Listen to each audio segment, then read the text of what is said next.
Hey everyone, my name is Misiewicz and good evening to you all. It is Monday, it is 7 p.m. It is time for our property investment Q&A and property tax Q&A as well. So good evening to one and all. I am live with you all today. Hopefully you've had a good evening. It's tragic about the rain, isn't it? Unfortunately, the rain has been a bit of a disturbance. You can even hear it beating against my window ledge as we speak, and so hopefully it doesn't come too strongly on my sound. But good evening to you all nevertheless. What I'm going to be doing as normal on this session is three sections. That's three. The first section is in the news. So what has the press been writing about? Recall 2 weeks ago I was on Prozac, mainly because it was pretty depressing reading the journalists and what they're having to write. They must have felt my vibe because they've changed their tune the last 2 weeks, and even today was more positive than the last 2 weeks. So I'm delighted to read the news this time around and to share with you their insights and my views on their insights too.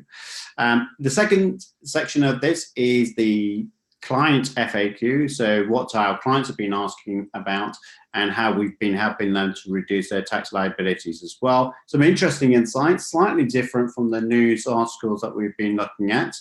And then finally, we're moving on to your section. So if you do have any questions, then I'll be answering those questions live tonight with you. If you do have any questions or comments, make sure that you press into the comments box below the video and type in your questions, and I'll be sure to answer those questions as soon as I can. So let's get straight to it then. I thought I'd just go into the news items. And again, pretty positive. I've got my drink with me, so I'm going to have to, I'm on a new fitness regime at the minute, so I've got to drink plenty of this water stuff. So let's get to it. So Which magazine, yet again, which seems to be writing some pretty decent articles. I know this because they're competing very well against my SEO for my own website when I'm writing articles.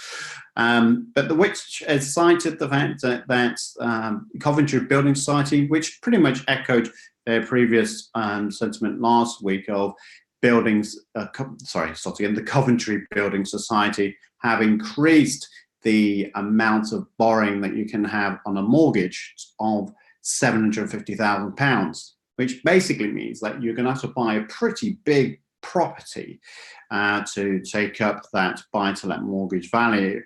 And interesting enough, from that, they followed it up this week. Not that I'm following them like a stalker or anything, but I followed it up in terms of what they were saying about that particular Coventry Building Society, 750,000 whopping buy-to-let mortgage. And their article this time around was, well, if they're doing that, is it worth investing and aiming at the larger tenants? So the uber rich, if you like, in terms of renting out to them. And some of my insights to that is, yes, a great idea because you'll have less tenants. But as they quite rightly said in their article, the fact that you have to be a bit careful of sometimes bigger is not always better.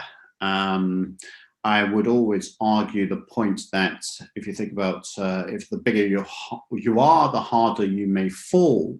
And putting all your eggs in one basket in terms of big landlords may be detrimental, and which, funny enough, echoed that point by saying that voids could be significant if it goes wrong.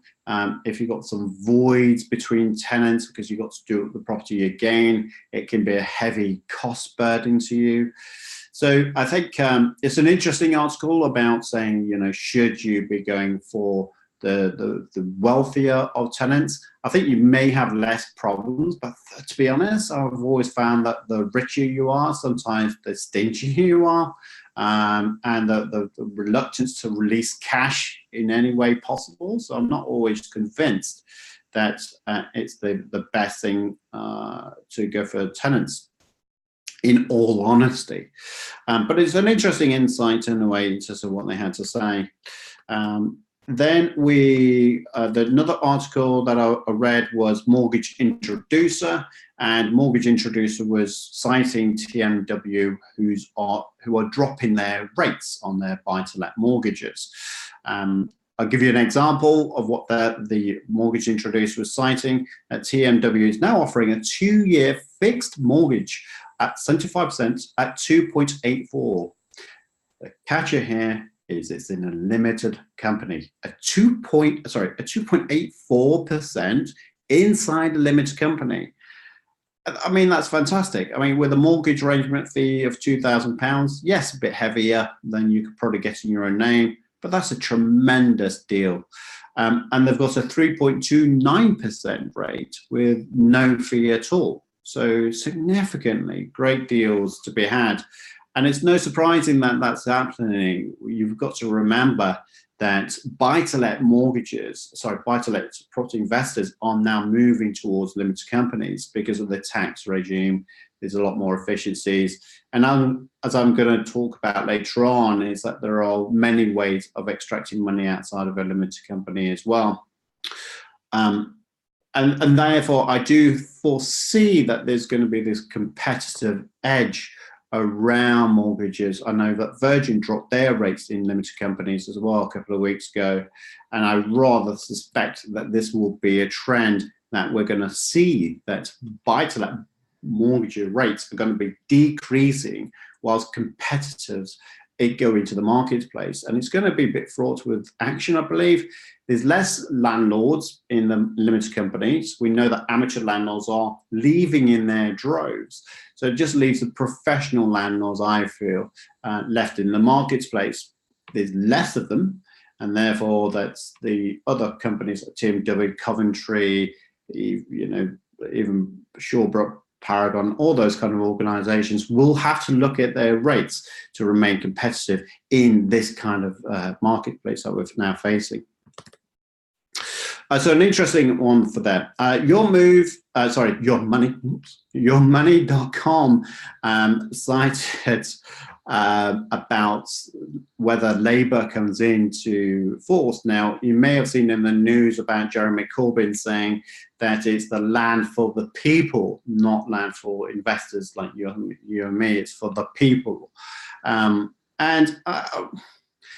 I think that both governments, whether it's Labour or Conservative, have got this delusion that everyone can afford to buy a property in the UK, or in fact have saved enough money for the deposit to buy a property in the UK. I think they've got this kind of rose-tinted glasses that people are waiting with their cash in their bank accounts, ready to pounce onto a property if it's in a affordable condition. And I just don't think that's the case. I think many people don't want a property. People are quite happy to rent from good landlords. And therefore, I think there's a constant attack on landlords as it is today is somewhat misplaced. I think there are other issues in this country. If instead of attacking landlords, why don't they focus on Brexit? It's just, for me, it's a measure of incompetence in the government yet again, trying to look at small kind of tax issues that they're trying to have, and rather looking at the bigger picture of a total collapse if we get Brexit wrong. But instead, let's have a look at the small things like landlords.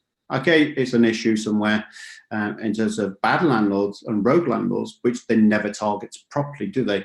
But anyway, Jeremy Corbyn is going off on one saying that he's going to tighten the mortgage criteria to make it harder for people to get mortgages, and that they're going to be even tighter on the eviction clauses that's going on. We already seen Section 21, haven't we? So that's nothing new. That's already in the ether.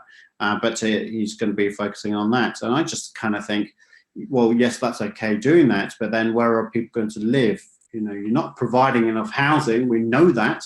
The Labour failed many times on their policies to deliver housing. So did the Conservatives. So I'm not aiming this at Labour or Conservatives. Both parties have failed to deliver affordable homes across the UK.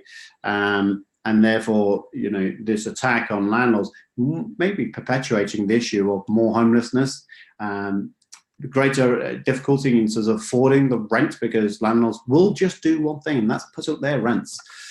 So I don't think there is a winner here in terms of all these tax changes. I think I agree with professionalism. There are many rogue landlords, and I do think we need to professionalise it. But some of the attacks that's going on is a bit too strong for my liking. And I think there's a great quote here. I'm just going to have to read this to you. And this is from John Goodall. And he was cited from the FT Advisor. And he was saying that basically the market is in a downturn. Regulatory changes are forcing landlords to sell up was a little overdone. And my viewpoint on that one is, John, you're probably right, but a little overdone. I think, again, let's make it realistic here. It was way overdone in terms of the tax changes. Even the Chartered Institute of Taxation are banging on the doors of the government to say enough is enough. You know, how much change do you want to bring into play? I think they're having a larger attack, and it's typical of the government whereby they make all these changes, and then the fallout, they don't know how to handle it. So I think there's a big problem with the government right now. I'm not a great fan of the government. I don't think they're that competent at their jobs. I'm going to go out and say it. I've got my opinion. You have your opinion. That's fine. But I think this country's in a real laughing stock at the minute, and across every country, the news across the US, in Australia, in terms of how we're handling our affairs, not just Brexit, but many issues that we have right now. Not even supporting your own leader within the parties is quite childish and ridiculous. That's my rant. Wow, I've just got that off my chest. I feel a lot lighter now. Thank you very much. That's my therapy for Monday evening done. I can now have a good night's sleep. Thank you very much for listening. Shall I carry on? Great questions so far. Is there any questions? No, I don't think there are any questions. So I shall carry on nevertheless. Letting agent today, another great piece from them, talking about the fact that the way that the returns of investments are likely to be hampered. And Bond Mason was saying that the rate of return is going to be more like 2.5% return on investment, more compared to what it might have been at 8 and 10% return on investment. And that's because of the fact that the tax rate is going to be a lot higher for high-rate taxpayers. If you're a high-rate taxpayer right now, or in 16-17, the tax position could be 40% of your property profits. But clearly, because of Section 24, mortgage interest relief cap, it could be the fact that you are 75%, if not 90% tax burden if you're not organising your affairs correctly. So it's an interesting insight to say, it was a different reflection to say, well, let's focus on return on investment, not the doom and gloom, but let's look at it realistically in terms of the returns, which 2.5% is still more than you can get in most banks. It's just a bit more of a headache, isn't it? Money you can put into a bank, don't need to stress about it. A tenant in your property, ooh, a little bit more difficult, and at just 2.5%, which is what this article was citing, you would argue that you'd have to kind of question having this type of property. I would argue that if you had a property now in a limited company and you had HMOs or service accommodation, holiday lets, for instance, you should be generating 15-20% return investment. But again, I'm not here to compare myself or yourself to amateur landlords. I'm focusing on the professional industry, like everyone should be. So that's pretty much in the news. I kind of, apologies for the rant, but I just felt it was necessary to kind of give a side and an opinion of what this government is trying to do and the reasons for it. I'm not quite sure they know themselves, to be quite honest. So that's my views. What do you think? What's been in the news for you? Have you seen anything that's been slightly different to what I've said? Please type into the comments box. Just say hi, first of all. It's just nice to see you on this Monday wet evening. But equally, what do you think of the news this week that I've presented to you? Is it good news? Is it bad news? Is it sticks at people? Or is it something else? Please do share with me, because that makes it a lot more entertaining for me to reread it back to you later on. So feel free to do that. And in the meantime, I will go into section 2, which is client FAQs. whilst I'll do that, I'm just going to get myself a drink just so I know that I'm keeping myself hydrated. Last week was a bit of a nightmare. Nearly fell off my chair trying to get a glass of water. This time around, I've got one of these, which stops me from spilling things. He says, I've dropped up my laptop. It didn't stop it, honestly. Nearly an expensive replacement there and then. But anyway, I've got some sort of stopper on it, so I'm hoping that it will work. So let's have a look at the client FAQs.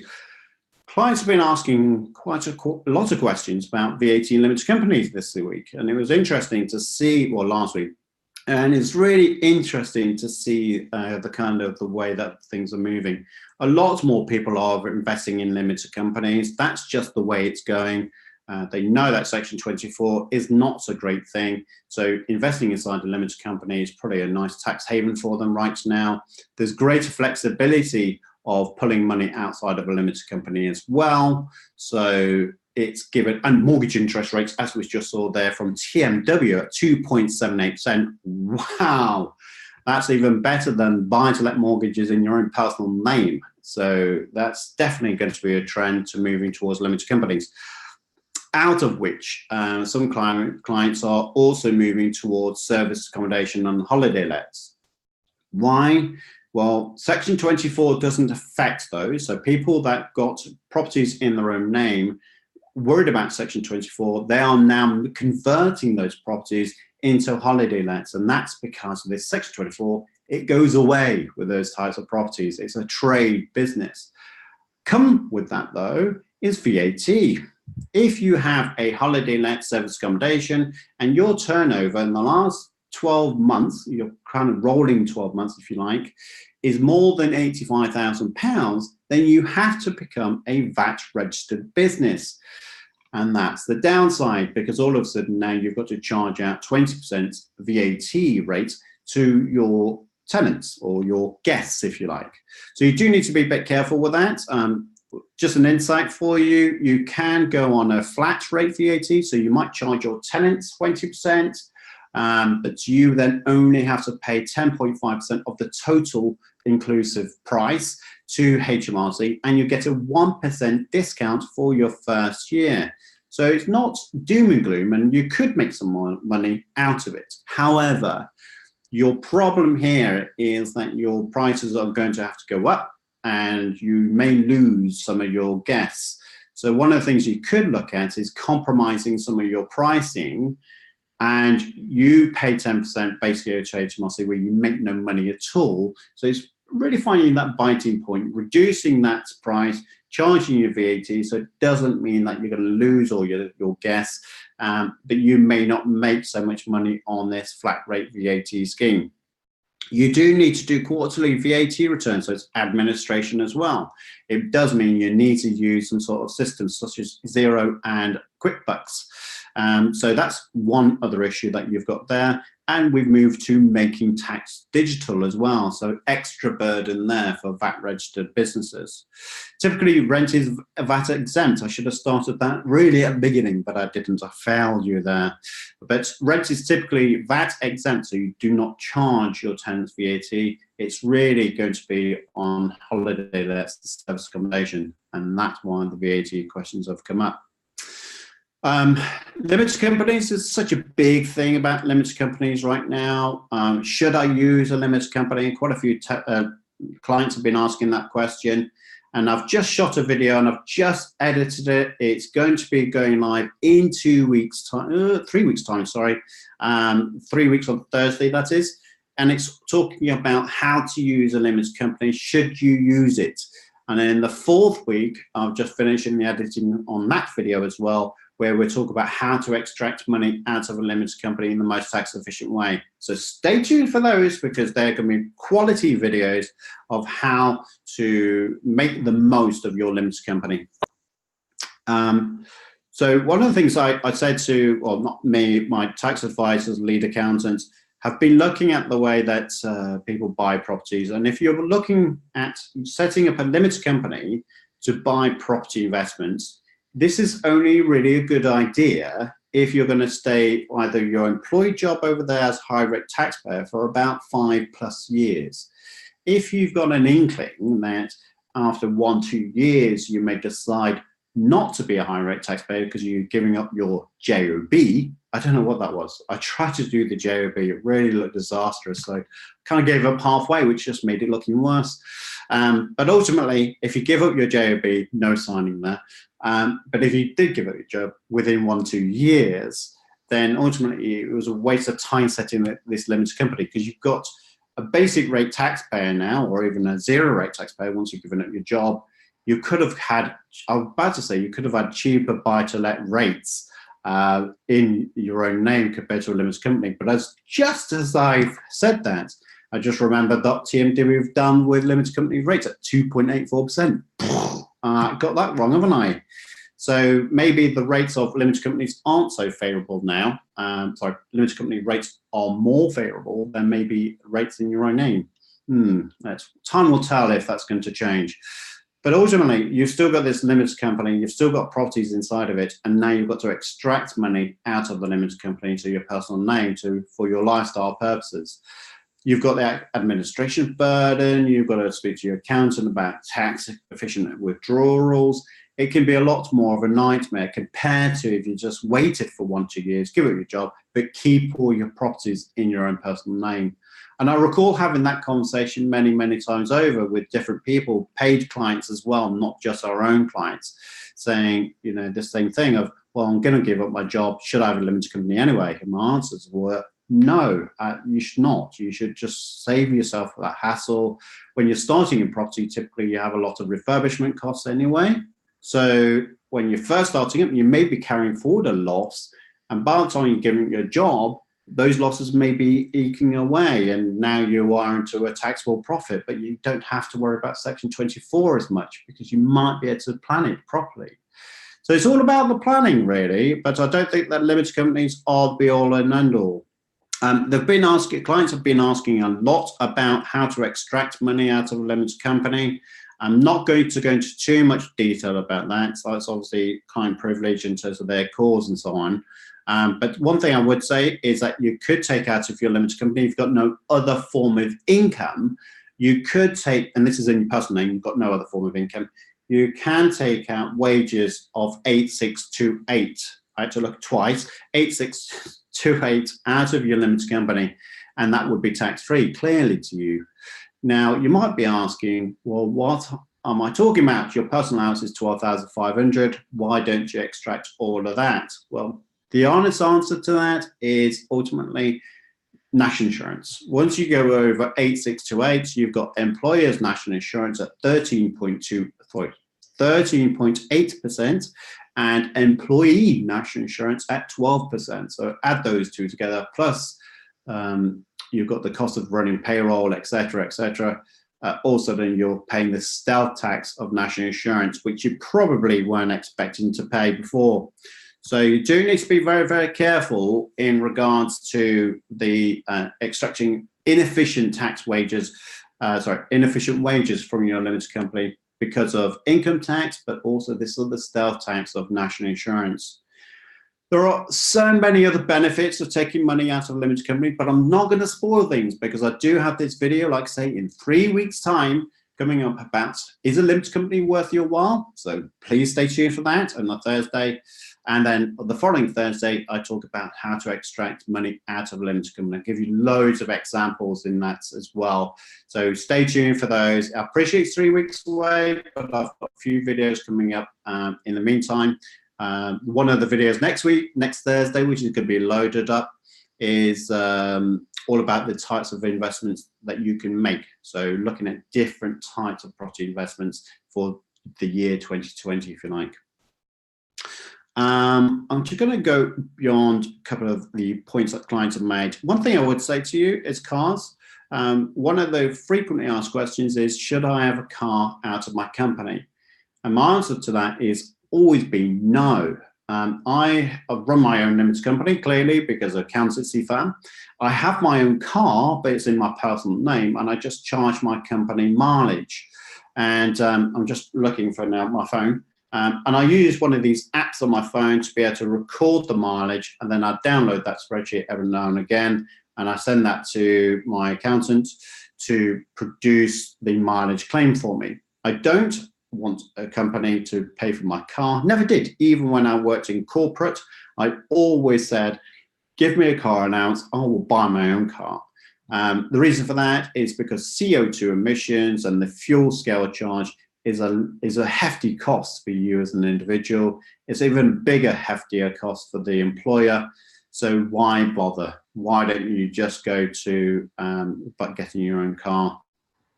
And don't forget, you can charge 45p for the first 10,000 miles and 25p thereafter. More details will be given into the video again in 3 weeks' time, so I'm not going to go too much detail of that. But typically, a company car, no, stay away. Get the car in your name, far better. And another big thing that's been coming up is incorporation of a property portfolio.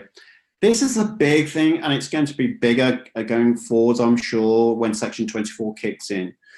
Incorporation of a property portfolio, what does that mean? Well, we've done another video previously to this, but I'm going to go in through a bit of detail. We've got some time, right? So I think we can do a bit of detail here.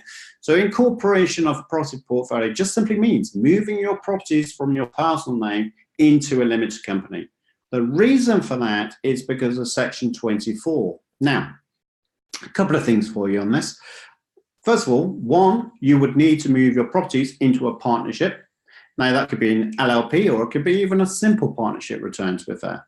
And you leave your properties in your partnership for 3 years. So you need to show to HMRC that this is a bona fide business. Now, this is in accordance with Partnership Act 1890.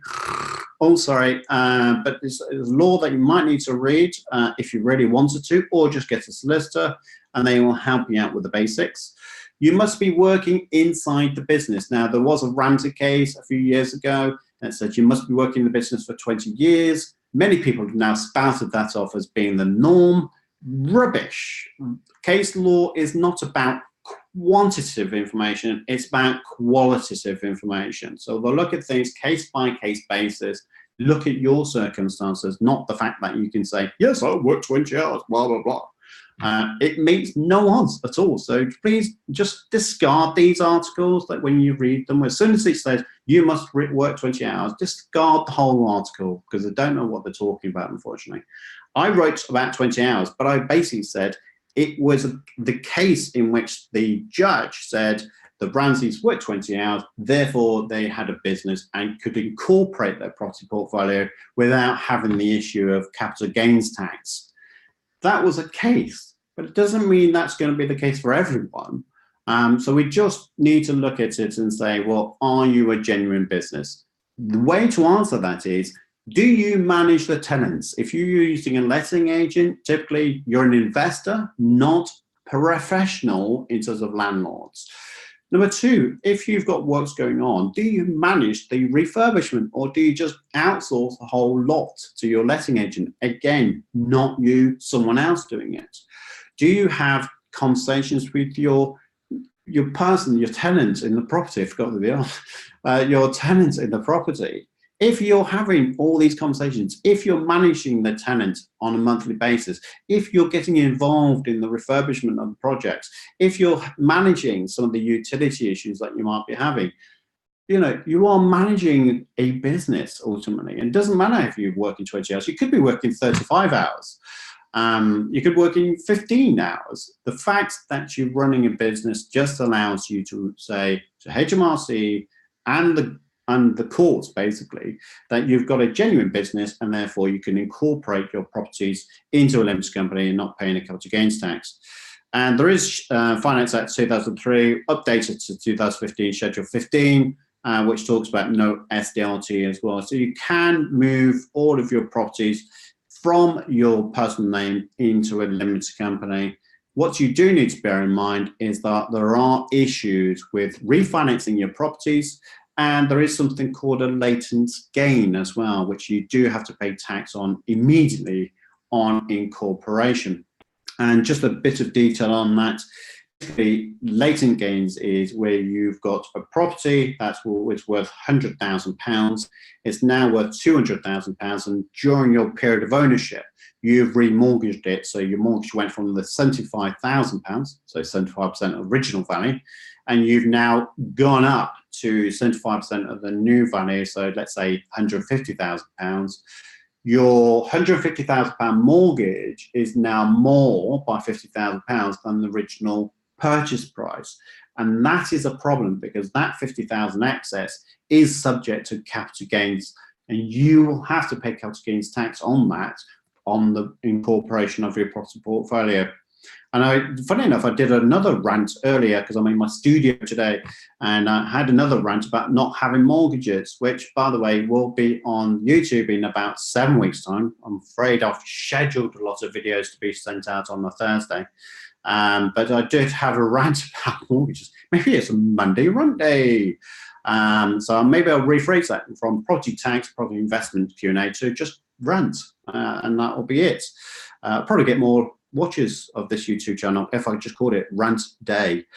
So that's pretty much it in terms of what's in the news and FAQ clients. So what have you found useful, or what questions do you have? Feel free to make sure that you type in the comments box below this video. And if you're new to us right now, make sure that you press the subscribe button and the bell notification, because I did tell you I've got a lot of videos coming up, not just these Q&A sessions. And I want to make sure that you're notified of every video that goes live on our YouTube channel. So where are we? Let's have a look. So questions that are coming in. So Dean has asked a question. What are your thoughts on SaaS pensions from a tax point of view? Ooh, so intriguing, Dean, because there could be different things. And I know you're going to talk about it from a property perspective. Can you invest into residential properties? SaaS pensions, brilliant when in terms of investing in commercial properties, no problems at all. But SaaS pensions, argument is that you can't directly invest in residential properties. What you might have to do is loan money from your SaaS pension into one company, and another company does a loan to another company, which they invest in property. Ooh, can you feel the kind of shudder that's going down my back? It's one of those things that's what people have been suggesting you can do. But the SaaS pensions, by the way, are regulated by the PRA, and the SIP pensions, which is the other form of pensions that can still invest in commercial properties, are regulated by the FCA. So the FCA. So they're regulated by two different things. So there are two different forms of pensions, very differently regulated. But ultimately, if you're loaning money from your SaaS pension, you do have to remember that you have to give that loan back to the SaaS provider, I think within 5 years. So it's not an open-ended loan, and therefore it can't just willy-nilly invest into residential property investments, as you probably may have been told by some unscrupulous people out there. Now, clearly I'm not, I'm only joking with that point, but there are some people saying that you can invest in terms of SaaS pensions anywhere you want, and it's not necessarily true. So do be careful with that one. Thomas is asked a question. Do you think landlords in Scotland, not sure about Scotland, I've got to be honest, are now in an even worse position than those in England due to the high rates of income tax? Don't know. I really don't know. I've not really done a survey on that. So I must be fair, I'd be pleasantly surprised if you had some knowledge on that, but even more delighted that if you could share it with us, so I can then explain that to everyone else. So unfortunately, I don't have any insights in terms of that side of things whatsoever. So I'm not sure about Scotland. That's not to say that well, actually, I do have an insight there, and this is something that was echoed back from last week's article. I wished I kept a copy of it. But basically, someone was saying that the properties in Glasgow, Edinburgh are cheaper than those in England, and the rents aren't so dissimilar. So the return on investment could actually be better in Scotland than they could be in England. So in England, we're getting more cash flow, I guess, in many circumstances, but the return investment are still better in Scotland. So I'd argue the point that there may be 6 of one, half a dozen of another. I don't really know, but I think it's worth looking at Edinburgh and Scotland for anyone listening into this video now to see if there's any investments that could be played into. Yeah, that's my view. Anyway. So come on, guys, it's over to you. So this is your time. This is for me to kind of shut up now and just get my other drink, minding my laptop this time around, and to answer any questions that you've got. I mean, you know, I'm not wearing a tie. Hopefully this is better for you. I did try it with a tie last week. That was a disaster. But this time around, maybe even the decor behind me. Maybe you can give me some ideas in terms of what decor I should have behind me instead of this boring grey wall that I seem to be adopting right now. Suitable for accountants though, huh? But yeah, so give me a shout. What kind of questions you have got? Have you found the stuff interesting on the news tonight? What bits of the news that I was portraying to you was useful? What's your thoughts about what's going on in the news? And indeed, if you thought it was interesting in terms of what our clients have been asking, do you have any more questions relating to those points? And I will be on hand right now, because it's live, to answer those questions.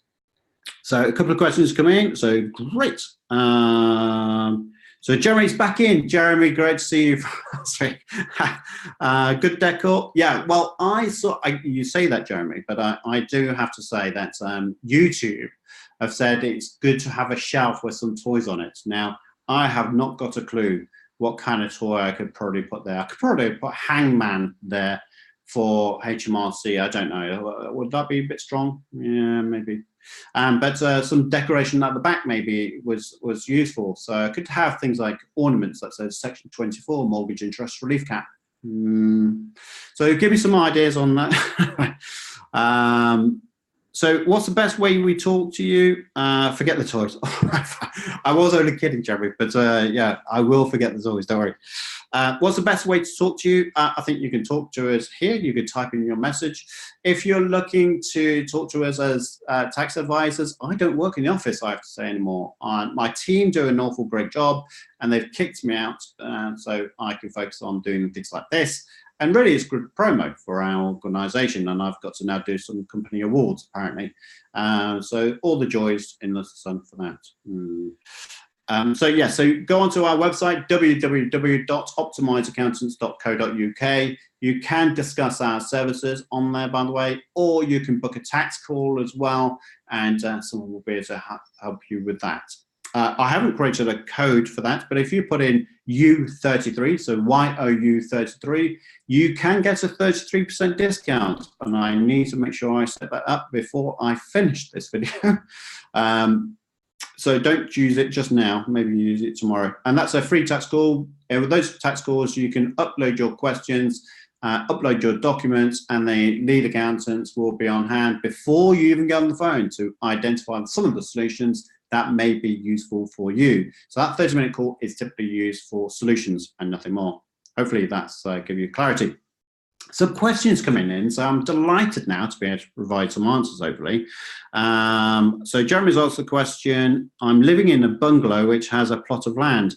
I've gained planning permission for a further 8 houses. Wow, how big is this piece of land? I think we may have issues with, depending on the size of it. Can I sell service plots and avoid CGT, or does I have to have one plot? The best way I've always seen this kind of thing done is whereby you subdivide the plot up where you've got nothing grown on it at all, just the land. And what you would do is you would sell the land typically at market value of what the land is now going to be worth, unfortunately. But because that is sold as part of your own property, provided it is within certain hectares of your property, then you should be okay for private residency relief. Going on beyond that, what I would say is that you would then sell that plot of land to your limited company. So you would become a property developer. You could either then develop that piece of land to build houses and then sell those houses on, or you can obviously do this new kind of build to rent, which seems to be a bit of a fad right now. Fad, no, it's a trend trend, definitely a trend, fashion trend. So you could do that. So I would say that you could put that inside your limited company. There wouldn't be any CGT provided that you've got the land itself is of not too large of a size into the hectares. So you do need to be a bit careful of that. Hopefully that's answered the question really, is to look at development through a limited company. Okay, so another question from Lorraine. If you already invest in residential property inside a limited company, then start investing in commercial property. It's a good question. If you've got a limited company already and you've got residential properties inside of it, should you buy a commercial building in your own name or continue with that company structure? Simple answer to that one is I would say keep it in a limited company structure, because you've already got the kudos with the banks, clearly. You're probably getting best rates anyway compared to what you would get in your own name. And if you've been investing quite a long time, you're probably a high rate taxpayer potentially. And if that's the case, then using your limited company to host or hold on to the money and be taxed at, let's forget, 17% from April next year is a new corporation tax rate. So that's better than being taxed at 20% even as a basic rate taxpayer. So I would say, Lorraine, probably keep inside a limited company even with commercial properties. Now, that is generic in kind of in conversation, but I do think you need to have more of a detailed conversation from your accountant just to understand what your self-assessment tax return is saying, and indeed what you need from a lifestyle perspective. One of our clients, interestingly enough, I said, you should use a limited company, but tell me about your lifestyle needs. And she basically said is, well, I'm going to rip out money out of the company every single year because I have an expensive lifestyle. And I was pretty surprised by that comment. But it concluded that because her lifestyle needs dictated that she needs to extract all the money, it was a waste of time having a limited company. So you do need to be a bit careful with taking the advice like this, but I would say get a consultation done just to make sure that you've got the right structure going forward. I do usually recommend starting a limited company, and this is from Lorraine, sorry Lorraine. Do you usually recommend starting a new limited company for this or continue utilizing the same one? I wished I read your questions together, but I think I've answered those now, so hopefully that's okay. Jeremy's asked a question. I'm living on a plot which is now planning for 8 houses. So that plot is basically, you won't, once you start, and Jeremy, just go back on that point. If you've got a plot of land and then you're developing in that plot of land, and you are going to develop it, you're going to sell houses, you're going to be a developer. And therefore, if you're not careful, if you kept that property and that land in your own name, you will be subject to income tax, because that's the way HMRC work. You're going to have income tax rates, not CGT rates, by the way. You're also going to have national insurance charges. So you could be faced with about a 43, 44% tax bill on the profits made on this development. So definitely housing it inside a limited company is the right thing to do. Okay, so I've got to a stage whereby I'm bored of my own voice. I'm going to check it. I've run out of questions. That's the honest answer. So I've just got to go to top check, because I've noticed last week around I missed lots of questions, and that was because of the way that this system works or doesn't work for me. Anyway, so on YouTube you have a top chat and you have live chat when you're doing live events like this. And unfortunately, I missed a bunch of questions because I did not know that, and I looked incompetent and unprofessional, which wouldn't be the first time when I'm doing these kind of sessions. So I have no other questions. So this is pretty quiet tonight. Maybe it's the rain, maybe it's beating down on you into the questions and surrendering you to a moment of silence. Jeremy, you are very welcome, sir. Just whilst I'm on here, don't forget we do another live session on Wednesdays, which is Xero and QuickBooks system training. So if you are a landlord, clearly you're on this show, so you must be, and you use QuickBooks and Xero, then I do give some great tips of how to use those systems. And I'll also have a Q&A session on that as well. So that's Wednesday at 7 p.m. So please make sure you're on that. Don't forget to subscribe and press the like button on this Q&A session if you found this useful. That would be really helpful to me. I do want to broaden this this YouTube live. There's no limit to the amount of people that watch it, so that'd be fantastic. And don't forget, on Thursday we've got another video as well being launched. It would have been useful, I have to say, if I actually knew which videos was going to be live. So again, yet again, I'm disappointingly not prepared. But I think it's about which types of properties you can invest into. So there you are. So in that video, I talk about the types of property you can invest into. So single lets, HMOs, service accommodation / holiday lets, and indeed commercial properties as well. So make sure you watch that. That's a 45-minute saga. So a bit shorter than this one, I have to say. So hopefully you can find that indeed. But like I say, press like on this video just to say thank you for listening in today, and stay tuned for next Monday when I'll do the next Q&A, and hopefully I will look at getting some toys. Jeremy, I'm only joking. I will leave the grey. In fact, I am having them wall painted white because it does have a real bad reflection, and I'm hoping to get some branding done on this video because right now it says Zoom and I'm not Zoom. So there you are.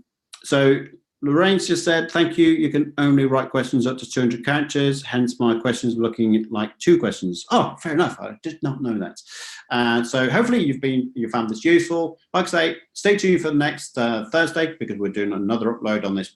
What types of properties invest? But before that, Wednesday, we have the Xero and QuickBooks Q&A, and then followed by Monday next week, where I'll be doing another session of property investing and property tax Q&A, where I'll be talking about what's in the news, what the clients have been asking, and your questions to be answered as well. Please feel free to share this along with your peers and your colleagues to make sure that we build up this event so we can make it a bit more interesting. The more people that are on here, the more I can have a good laugh with you as well. So thank you one and all, and I look forward to seeing you next time around. My name is Simon Misiewicz, bending down to put my coffee down. My name is Simon Misiewicz from Optimise Accountants, and have a fantastic evening. Thank you.